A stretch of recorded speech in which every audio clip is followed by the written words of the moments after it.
ما يجري على الإنسان حين موته وحتى دخوله النار.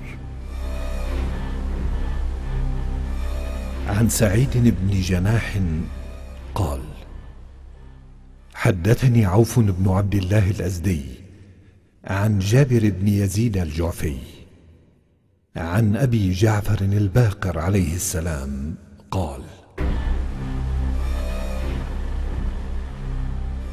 إذا أراد الله قبض روح الكافر قال: يا ملك الموت انطلق أنت وأعوانك إلى عدوي، فإني قد ابتليته فأحسنت البلاء، ودعوته إلى دار السلام فأبى إلا أن يشتمني، وكفر بي وبنعمتي، وشتمني على عرشي، فاقبض روحه حتى تكبه في النار. قال: فيجيبه ملك الموت بوجه كريه كالح، عيناه كالبرق الخاطف، وصوته كالرعد القاصف، لونه كقطع الليل المظلم، نفسه كلهب النار، رأسه في سماء الدنيا، ورجل في المشرق، ورجل في المغرب، وقدماه في الهواء، معه سفود كثير الشعب، معه 500 ملك معهم صياط من قلب جهنم، تلتهب تلك الصياط وهي من لهب جهنم، ومعهم مسح أسود، وجمرة من جمر جهنم. ثم يدخل عليه ملك من خزان جهنم يقال له سحقطائيل، فيسقيه شربة من النار، لا يزال منها عطشان حتى يدخل النار. فإذا نظر إلى ملك الموت شخص بصره وطار عقله. قال: يا ملك الموت ارجعون. فيقول له: كلا، إنها كلمة هو قائلها. قال: فيقول: يا ملك الموت، فإلى من أدعو مالي وأهلي وولدي وعشيرتي وما كنت فيه من الدنيا؟ فيقول: دعهم لغيرك واخرج إلى النار.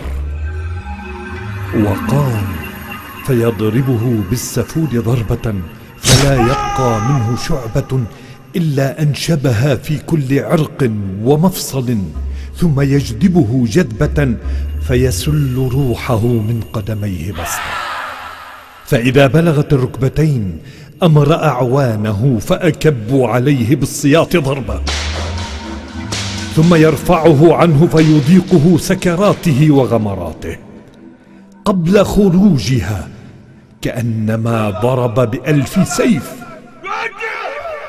فلو كان له قوة الجن والإنس لاشتكى كل عرق منه على حياله بمنزلة سفود كثير الشعب ألقي على صوف مبتل ثم يطوقه، فلم يأت على شيء إلا انتزعه. كذلك خروج نفس الكافر من عرق وعضو ومفصل وشعرة، فإذا بلغت الحلقوم ضربت الملائكة وجهه ودبره. وقيل: بسم الله الرحمن الرحيم. أخرجوا أنفسكم اليوم تجزون عذاب الهون بما كنتم تقولون على الله غير الحق وكنتم عن آياته تستكبرون. وذلك قوله: بسم الله الرحمن الرحيم. يوم يرون الملائكة لا بشرى يومئذ للمجرمين ويقولون حجرا محجورا. فيقولون حراما عليكم الجنة محرما. وقال تخرج روحه فيضعها ملك الموت بين مطرقة وسندان، فيفضح أطراف أنامله، وآخر ما يشدخ منه العينان، فيسطع لها ريح منتن يتأدى منه أهل السماء كلهم أجمعون، فيقولون لعنة الله عليها من روح كافرة منتنة خرجت من الدنيا، فيلعنه الله ويلعنه اللاعنون.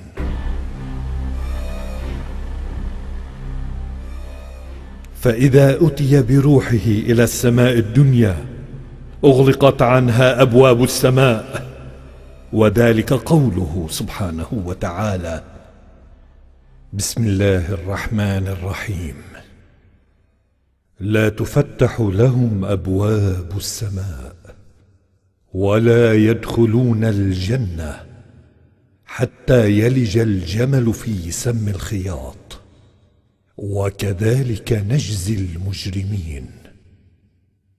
يقول الله سبحانه وتعالى: ردوها عليه فمنها خلقتهم وفيها أعيدهم ومنها أخرجهم تارة أخرى. فإذا حمل سريره حملت نعشه الشياطين، فإذا انتهوا به إلى قبره قالت كل بقعة منها: اللهم لا تجعله في بطني حتى يوضع في الحفرة التي قضاها الله. فإذا وضع في لحده قالت له الأرض: لا مرحبا بك يا عدو الله، أما والله لقد كنت أبغضك وأنت على متني، وأنا لك اليوم أشد بغضا وأنت في بطني. أما وعزة ربي لأسيئن جوارك ولأضيقن مدخلك ولأوحشن مضجعك ولأبدلن مطعمك، إنما أنا روضة من رياض الجنة أو حفرة من حفر النيران.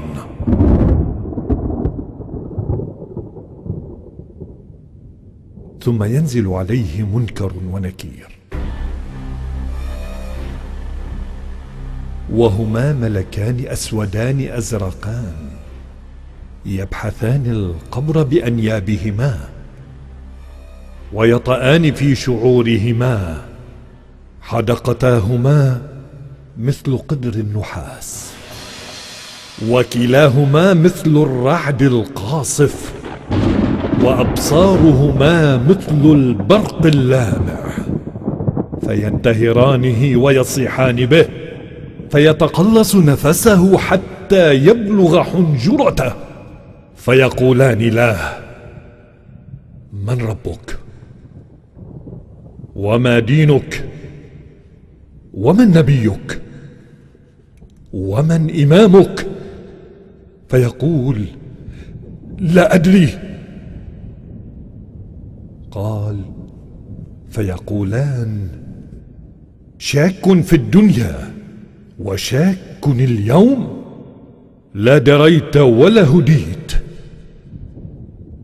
قال: فيضربانه ضربة فلا يبقى في المشرق ولا في المغرب شيء إلا سمع صيحته، إلا الجن والإنس. قال: فمن شدة صيحته يلود الحيتان بالطين وينفر الوحش في الخياس، ولكنكم لا تعلمون.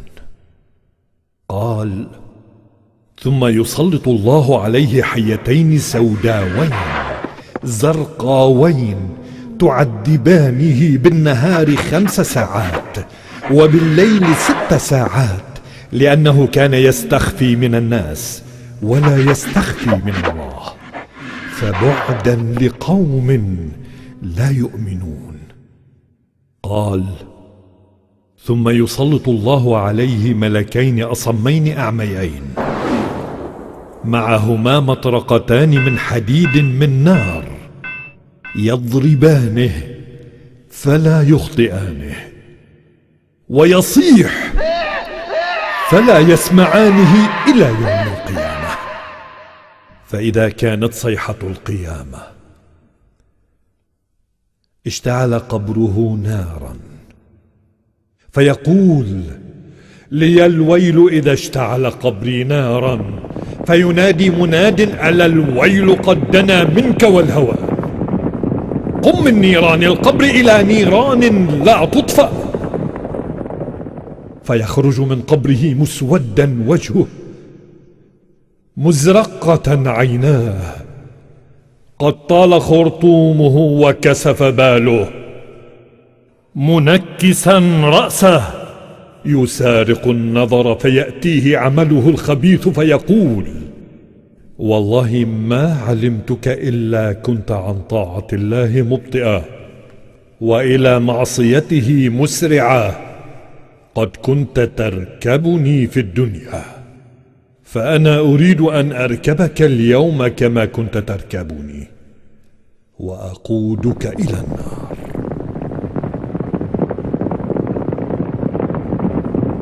قال: ثم يستوي على منكبيه فيركل قفاه حتى ينتهي إلى عجزة جهنم، فإذا نظر إلى الملائكة قد استعدوا له بالسلاسل والأغلال، قد عضوا على شفاههم من الغيظ والغضب، فيقول: يا ويلتي ليتني لم أوت كتابيه. وينادي الجليل: جيئوا به إلى النار،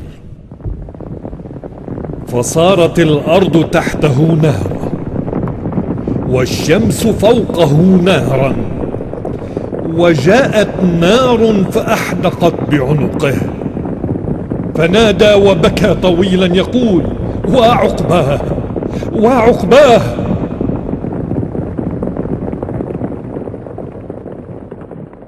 قال: فتكلمه النار فتقول: أبعد الله عقبيك عقبا مما أعقبت في طاعة الله؟ قال: ثم تجيء صحيفة تطير من خلف ظهره وتقع في شماله، ثم يأتيه ملك فيثقب صدره إلى ظهره، ثم يفتل شماله إلى خلف ظهره، ثم يقال له: اقرأ كتابك. قال: فيقول: أيها الملك، كيف أقرأ وجهنم أمامي؟ قال: فيقول الله عز وجل: دق عنقه واكسر صلبه وشد ناصيته إلى قدميه، ثم يقول: خذوه فغلوه. قال: فيبتدره لتعظيم قول الله 70,000 ملك غلاظ شداد، فمنهم من ينتف لحيته، ومنهم من يحطم عظامه. قال: فيقول: أما ترحموني؟ قال: فيقولون: يا شقي، كيف نرحمك ولا يرحمك أرحم الراحمين؟ أفيؤذيك هذا؟ فيقول: أشد أذى. فيقولون: يا شقي، وكيف لو قد طرحناك في النار؟ قال: فيدفعه الملك في صدره دفعة فيهوي 70,000 عام. فيقولون: يا ليتنا أطعنا الله وأطعنا الرسول. فيقرن معه حجر عن يمينه وشيطان عن يساره، حجر كبريت من نار يشتعل في وجهه، ويخلق الله له 70 جلدا، كل جلد غلظته 40 ذراعا بذراع الملك الذي يعذبه، وبين الجلد إلى الجلد حيات وعقارب من نار وديدان من نار، رأسه مثل الجبل العظيم، وفخذاه مثل جبل ورقان، مشفره أطول من مشفر الفيل فيسحبه سحبا، وأذناه عضوضان بينهما سرادق من نار تشتعل. قد اطلعت النار من دبره على فؤاده، فلا يبلغ درين سامهما حتى يبدل له 70 سلسلة، للسلسلة 70 ذراعا، ما بين الذراع إلى الذراع حلق عدد القطر والمطر، لو وضعت حلقة منها على جبال الأرض لأذابتها.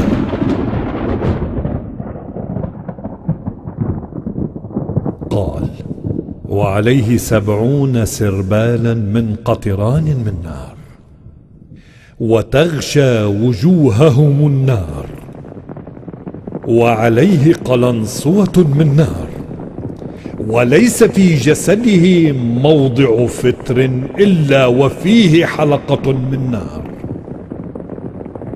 وفي رجليه قيود من نار، وعلى رأسه تاج 60 ذراعا من نار، قد نقب رأسه 360 نقبة، يخرج من ذلك النقب الدخان من كل جانب، وقد غلا منها دماغه حتى يجري على كتفيه، يسيل منها 300 نهر و60 نهرا من صديد، يضيق عليه منزله كما يضيق الرمح في الزج. فمن ضيق منازلهم عليهم، ومن ريحها وشدة سوادها وزفيرها وشهيقها وتغيضها ونتنها، اسودت وجوههم وعظمت ديدانهم، فينبت لها أظفار كأظفار السنور، والعقبان تأكل لحمه وتقرض عظامه وتشرب دمه، ليس لهن مأكل ولا مشرب غيره.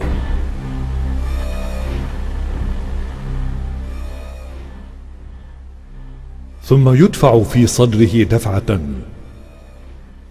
فيهوي على رأسه 70,000 عام حتى يواقع الحطمة، فإذا واقعها دقت عليه وعلى شيطانه، وجاذبه الشيطان بالسلسلة، كلما وقع رأسه نظر إلى قبح وجهه، كلح في وجهه فيقول: يا ليت بيني وبينك بعد المشرقين فبئس القرين، ويحك بما أغويتني، احمل عني من عذاب الله من شيء. فيقول: يا شقي، كيف أحمل عنك من عذاب الله من شيء وأنا وأنت اليوم في العذاب مشتركون؟ ثم يضرب على رأسه ضربة فيهوي 70,000 عام حتى ينتهي إلى عين يقال لها آنية. يقول الله تعالى: بسم الله الرحمن الرحيم: تسقى من عين آنية، وهي عين ينتهي حرها وطبخها، وأوقد عليها مدخلق الله جهنم، كل أودية النار تنام، وتلك العين لا تنام من حرها. وتقول الملائكة: يا معشر الأشقياء، أدنوا فاشربوا منها. فإذا أعرضوا عنهم ضربتهم الملائكة بالمقام وقيل لهم بسم الله الرحمن الرحيم وذوقوا عذاب الحريق ذلك بما قدمت أيديكم وأن الله ليس بظلام للعبيد.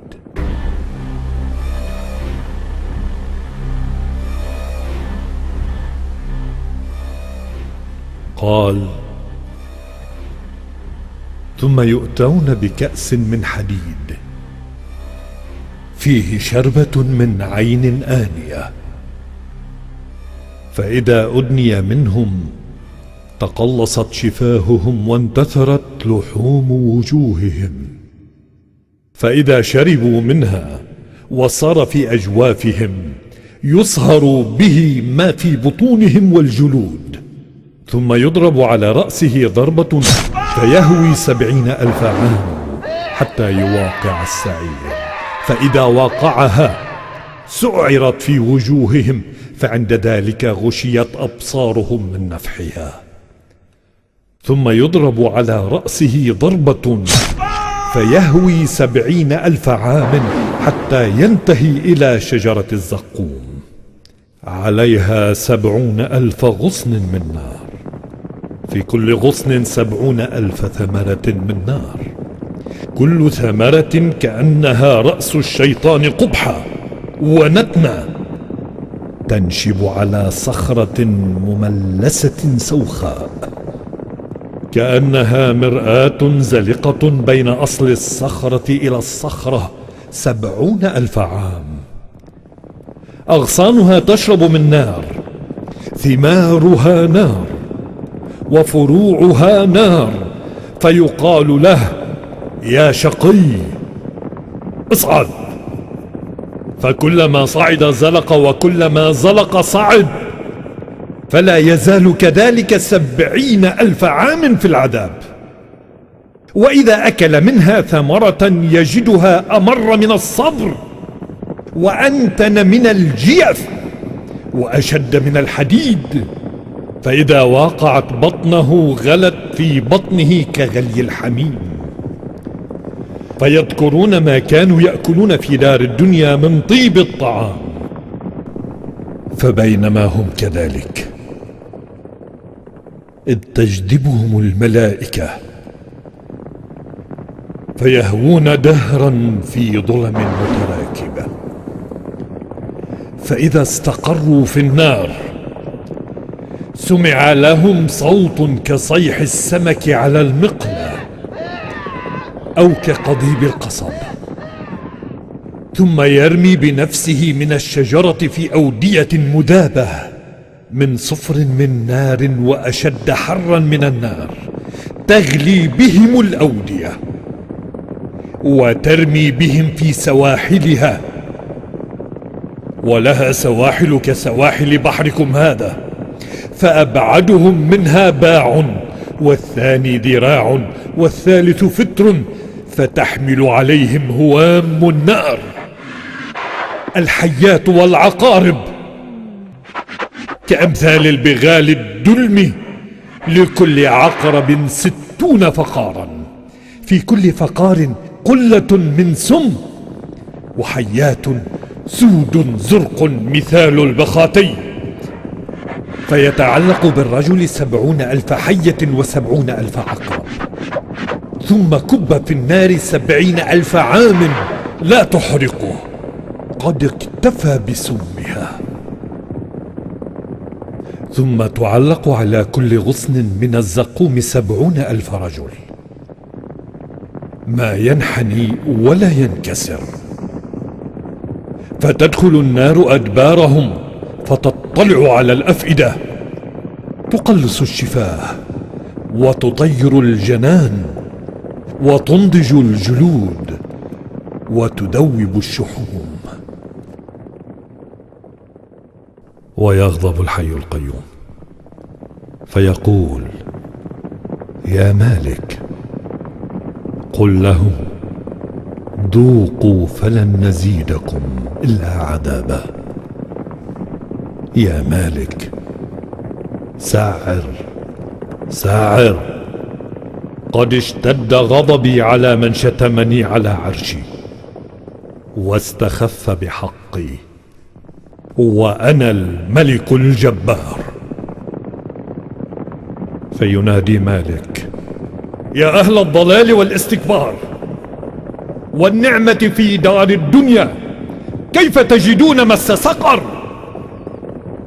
قال: فيقولون: قد أنضجت قلوبنا وأكلت لحومنا وحطمت عظامنا، فليس لنا مستغيث ولا لنا معين. قال: فيقول مالك: وعزة ربي لا أزيدكم إلا عذابا. فيقولون: إن عذبنا ربنا لم يظلمنا شيئا. قال: فيقول مالك: بسم الله الرحمن الرحيم. فاعترفوا بذنبهم فسحقا لأصحاب السعير. ثم يغضب الجبار فيقول: يا مالك سعر سعر. فيغضب مالك فيبعث عليهم سحابة سوداء تضل أهل النار كلهم، ثم يناديهم فيسمعها أولهم وآخرهم وأفضلهم وأدناهم، فيقول: ماذا تريدون أن أمطركم؟ فيقولون: الماء البارد وعطشاه وطول هواناه. فيمطرهم حجارة وكلاليب وخطاطيف وغسلينا وديدانا من نار، فينضج وجوههم وجباههم ويعمي أبصارهم ويحطم عظامهم. فعند ذلك ينادون: وثبوراه. فإذا بقيت العظام عواري من اللحوم اشتد غضب الله فيقول: يا مالك اسجرها عليهم كالحطب في النار. ثم يفتح عليهم أبوابها من الباب إلى الباب مسيرة 500 عام، وغلظ الباب مسيرة 500 عام.